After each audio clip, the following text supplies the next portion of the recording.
হাসপাতাল যন্ত্রণা থেকে মুক্তি পাবে সাধারণ মানুষ, নিম্নবিত্ত, গরিব, মধ্যবিত্ত মানুষ এবার অন্তত সরকারি হাসপাতালে এলে সত্যিই কি তারা আদতে ফুরফুরে নিঃশ্বাস নিতে পারবেন? কিছুটা হলেও নিজের প্রিয়জন যে অসুস্থতায় ভুগছেন সেই অসুস্থতার দিকে মাথা ঘামাতে পারবেন, নাকি এখনো পর্যন্ত কোন হাসপাতালে গেলে বেড মিলবে তা নিয়ে চিন্তায় জর্জরিত হতে হবে? এই প্রশ্নগুলো ঘুরপাক খাচ্ছিল সাধারণ আমজনতার মনে।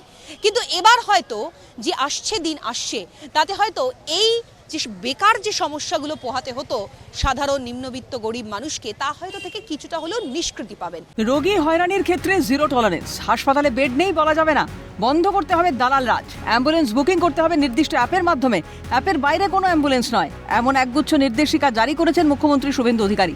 তাতেই আশায় বুক বাঁধছেন হাসপাতালে চিকিৎসা করাতে আসা রোগী ও তার পরিবার।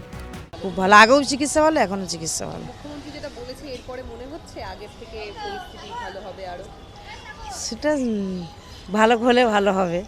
করা যাবে না। হ্যাঁ, এটা হলে কতটা সুবিধে হয় এই যে হাসপাতালে এলে এক হাসপাতাল থেকে আরেক হাসপাতাল ঘোরা।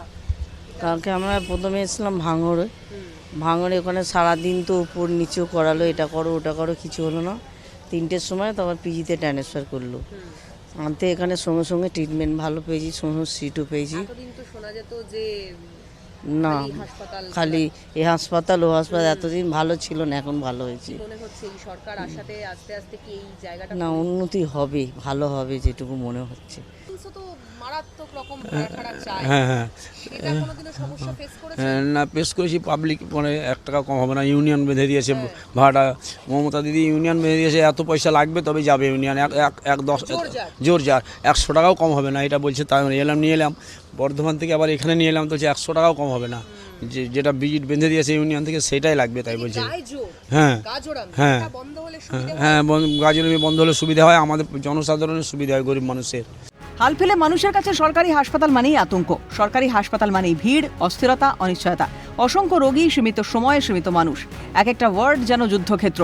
সরকারি হাসপাতাল মানেই অব্যবস্থা, অবহেলা আর মৃত্যু ফাঁদ। বেড না পেয়ে হাহাকার, মুমূর্ষু রোগীকে নিয়ে এক হাসপাতাল থেকে আরেক হাসপাতাল হন্যে হয়ে ঘুরে বেড়ানো, দালালদের পকেটে টাকা গুঁজে দিয়ে অ্যাম্বুলেন্স জোগাড় করা, এ যেন নিত্য নৈমিত্তিক ব্যাপার। আর বহিরাগতদের আনাগোনা তো লেগেই আছে, যার জলজান্ত উদাহরণ আরজিকরের ঘটনা আজও মানুষের মনে তাজা। হাজার আন্দোলনেও অবস্থার বদল হয়নি। এই হয়রানি থেকে পরিত্রাণ দিতে চলেছে নতুন সরকার। হাসপাতালের পরিকাঠামোগত উন্নয়ন, রোগী রেফার ও দালাল রাজ বন্ধ করা সহ একাধিক নির্দেশিকা জারি হয়েছে। তাতেই স্বস্তির নিঃশ্বাস ফেলেছেন রোগীর প্রিয়জনরা। একদম ভরপুর দালালরা থাকতো। হ্যাঁ, অ্যাট প্রেজেন্ট তো যা সিনারিও দেখছি এখন, মানে ওইটা নেই। কিন্তু এই যে জোর করে টাকা দিয়ে বেড আটকে না না না, এইগুলো নিশ্চয়ই একটা খারাপ জিনিস। নিশ্চয়ই। কিভাবে দেখছেন এই সিদ্ধান্তকে? সিদ্ধান্তটা যদি চেঞ্জ হয় তবে খুবই ভালো হয়, কেননা এক হাসপাতাল থেকে আর এক হাসপাতালে নিজেতে কত পেশেন্ট তো মারা যায়।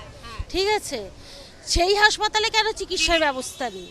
অন্তত প্রাথমিক চিকিৎসা। হ্যাঁ, আমরা কেন এত ভুগবো?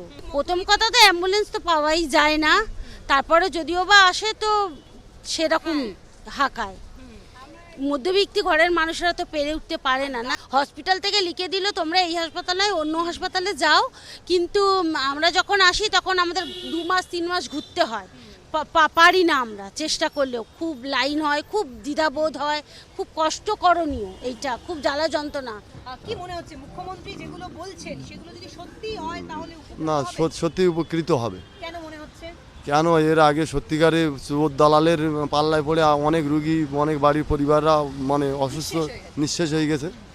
উনি কালকের এসে যেইভাবে বলে গেছেন সেইভাবে হসপিটালের রুল সেইভাবে মেনে চলছে। আমারও পেশেন্ট আছে, এখন রেফার করছে না কোথাও, এখন ডাক্তাররা সেইভাবে চিকিৎসা করছে। হ্যাঁ, আশাতেই খুব মানুষের অনেক সুবিধা হয়েছে নতুন সরকার আসাতে। সিএনএর ক্যামেরার সামনে বহু তিক্ত অভিজ্ঞতার কথা তুলে ধরেছেন রোগীর আত্মীয় পরিজনরা। সমস্যার সমাধান হলে সত্যি উপকৃত হবেন মধ্যবিত্ত থেকে নিম্নবিত্তরা। পূর্বতন সরকারের সময় তাদেরকে যে যে সমস্যাগুলোর সম্মুখীন হতে হয়েছিল, তারা আশা রাখছেন বর্তমান যে সরকার রয়েছে সাধারণ মানুষের কথা ভেবে এই সমস্ত সমস্যা থেকে পরিত্রাণ দেবে তাদের। ক্যামেরায় সুপ্রিয় মল্লিকের সঙ্গে অভিরূপা সাহা, ক্যালকাটা নিউজ, কলকাতা।